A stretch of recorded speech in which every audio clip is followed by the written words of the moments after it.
Hey guys, welcome back to my channel. Today I'm going to be sharing with you this week's flavor combination that I ended up doing. For this week I actually introduced my first fall flavors of the year. So let's get straight onto it. I also wanted to show you a little clip of a little reel that I ended up doing, and this is how I use to promote my chunky cookie flavor of the week. But then I also want to show you little like wordings and things like that that I ended up adding onto it that just make a difference. So here I'm making my streusel topping that I will leave the recipe down below in the description box. But I go ahead and use this streusel topping for my pies, for a lot of things, but in this case some of our cookies are gonna have streusel topping, so I go ahead and make this. Something like this you can always have in the freezer ready on hand. Unfortunately I always say I'm gonna make extra, and it does not last me more than 2 weeks, and sometimes I don't even make enough for the second week. I use it a lot, that's the thing. But it's super simple to make. You just want to add to your flour and sugar your melted butter, and I go ahead and use this organic organic brown sugar, which is a little bit different. It's not brown sugar like super molassity like regular brown sugar, but it's not your regular brown sugar. I mean regular caster sugar either. I get it off Costco. I highly recommend it. It's more crunchy. That's what I like about it. And then I just go ahead and break it into pieces and pop it in the oven at 360 degrees Fahrenheit for 10 minutes. And then right here I just start off with my basic dough recipe. So for this one I ended up using my cookie base recipe. I will go ahead and link it down below, but my recipes are available on my website at crumswithsprinkles.com. You can find part 1 and part 2 of my chunky cookies. In the first part I include my vanilla and chocolate based recipe, and then for the second one you'll find the red velvet base, and then the one base that I don't add any chocolate chips, as well as my cookie base. And a little bonus is the birthday cake flavor, which is just like a little bonus. But the first flavor that I was doing was a pumpkin spice featuring Oreo, but I didn't add actual pumpkin to this dough. I just added the Oreos and a little bit of pumpkin spice, so kind of like a vanilla base with a little hint of light pumpkin spice. But the cookies actually have a lot of filling that really that pumpkin spice flavor really comes through. But that's all I did for this one. I didn't really substitute much to it. Like I said, that's all I added.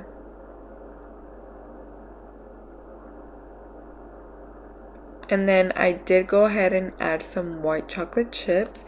You can go ahead and add milk chocolate. There are some people that really like the combination of chocolate and pumpkin together, which I will definitely be doing a flavor in that.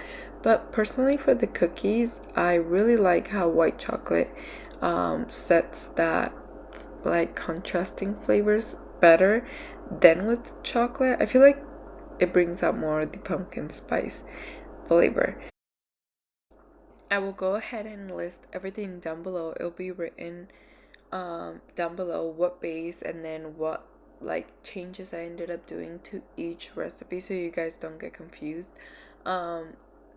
This video is kind of short. It's not as fully detailed as my other ones. I didn't end up recording towards the end, and I wasn't going to upload it because I'm not happy with the result of this video. But I know a lot of you have questions of this fall flavors, and so anyone who has purchased the recipe, I wanted to have it ready for you guys so you guys can start making it for your own business. So if you guys follow me on my Instagram, you would have seen that I sold out within probably an hour that I had posted these cookies. honestly, I did not think this was the flavor that I was going to be the first one to sell out, and I actually wish there was an extra one for myself because I really loved it that much. And I didn't plan it. It was just very last minute. I was like, oh, I have some dried blueberries, let me just go ahead and make it.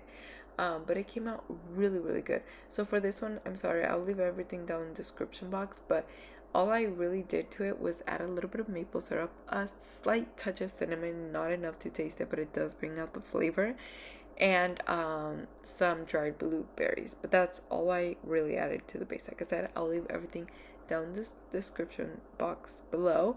And then for my actual pumpkin spice cookie, I did go ahead and add some pumpkin puree, but I didn't add a lot. I added a lot less actually than last year. The thing with pumpkin cookies, sometimes they ended up having a very bread feeling texture to it, which I do not appreciate. And if I'm eating a cookie, I want it to taste like a cookie and not like a bread. So the way that I found to do that was adding a little bit less pumpkin than I was, due to, since I was adding more flour to it, it came out with that like bread feeling, which, like I said, I do not like it. And then this way I still have a very nice gooey cookie, which I love about my chunky cookies, obviously. And I did go ahead and actually add a little bit more pumpkin spice to bring out that flavor. For my pumpkin spice cookie, I actually did add just a little bit of food coloring, and I did use an Ameri color. You can use color mail, whatever food coloring you have on hand, but I did add very little because I did not want it to have a fake like orange color, if that makes sense. My other last year's recipe, actually, I did not use any food coloring, but like I said, I was using a lot more pumpkin puree than I was using this year. So it didn't get the color that I wanted, and I didn't want it to kind of blend in with the other one. The other one, I didn't add anything. So for this one, as you can see, I did use my churro base. I need to find like a perfect name for it, but for now we're just gonna call it the cookie base without chocolate chips, so without any mix-ins. That's the base that I use for these pumpkin cookies, but the glaze is what makes it. I'll leave the recipe down below as well for the glaze. Super simple and easy to make, and it makes a huge difference. You just want to go ahead and form it into your balls like you see, and then pop it in the freezer, and then I go ahead and bake it and do the rest of the procedure, which if you guys have the recipe, you guys know what to do. But I hope you guys start experimenting and making lots of new flavors this fall. But I wanted to also mention, like I had said about the reels, so obviously I wanted to find something catchy, and I really liked it. You probably think, oh my god, that's too cliche, but I put welcome back pumpkin, and then I wanted to add a little bit of something about myself, so I went ahead and did that down below. But go check it out. It's on my Instagram, or you can find it on my TikTok if you don't have an Instagram.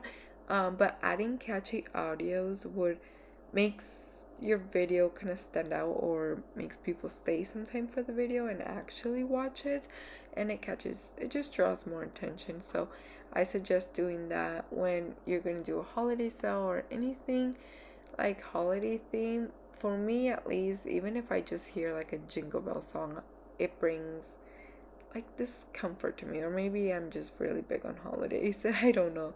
But that's a little tip that I can give you guys, to add catchy audios to your reels, or when presenting your flavors, do them in reels instead of pictures. As you know, when you break the cookie, like, it makes people want it. Sometimes we even just drool over seeing some desserts online. So that's one of the things. And I kind of never show the packaging, but I do package them in these cellophane bags, and they are a 5x7. The 4x6 do not fit in these due to some cookies are a little bit depending on like the toppings you add, it will not fit, but still it just doesn't fit in the 4x6. I've tried it in the past, but I just go ahead and add it into each bag, and I do go ahead and add my logos now to it. Before, I actually started by every single flavor, let's say milk chocolate, whatever, I would have like a sticker for it. But in this case, since I'm doing this weekly, it is very expensive to do that. Or I had actually made them custom made where the flavor of the cookie was already imprinted into the bag, but unfortunately I did throw them out when I thought I was going to close my business. And more than anything, like I said, now I am doing this weekly, so there's a lot of new flavors that I can think of, and it would just be too expensive, and one, it takes forever for them to arrive, so I would most likely never have any of the flavors on hand either. But this way I still have my cookies personalized, and heat sealing them makes them last 2 months in the fridge. But when I package my cookies, which I will do a whole video, it's coming really soon, sorry I'm behind, but I will show you guys how I package and what I include in there. But one of the thing is you know, storage, just in case people have leftovers. It's always really nice to provide that for your customers. If you don't already follow me and you like this type of content, make sure to subscribe, and I'll see you guys next time. Bye.